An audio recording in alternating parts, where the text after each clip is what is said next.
Mga preng, bago ka mag-scroll, if you're rider, this video is about you, even if you don't realize it yet. Kasi may silent shift mga preng na nangyayari ngayon sa motorcycle culture. And most riders are completely unaware. Hindi ito tungkol sa top speed, hindi rin ito tungkol sa brand war. This is about why riders behave differently now, why classic bikes are suddenly everywhere, and why riding groups are exploding, and why some riders look confident on the road while others look lost. Now mga preng, let's talk about what really happening. Mga preng, before, riding was simple. You buy a bike, you ride, you go home. But now, riding is no longer just transportation. It's identity, it's community, it's lifestyle. And if you are not aware of these trends mga preng, you'll feel like you're riding alone even when surrounded by riders. First trend mga preng is riding groups and community. Yun talaga yung first big trend. Riding groups are no longer optional na mga preng. Notice this ha, almost every rider now is part of something. MC, small riding circle,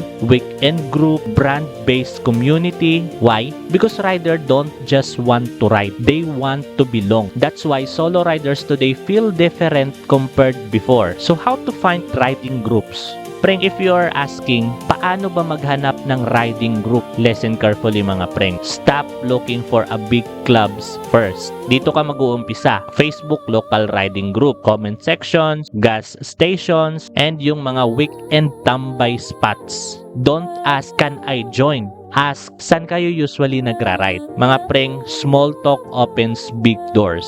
Trending number 2 mga preng, classic. Tapos yung mga retro bikes, this one surprises me ni mga preng. Classic and retro bikes are winning. Not because they are faster, not because they're cheaper, but because mga preng, they are timeless. Riders today are tired of chasing specs. They want character. A bike that tells a story, not just a number. Mga preng, classic bikes do something modern bike don't. They slow you down and make you feel something again.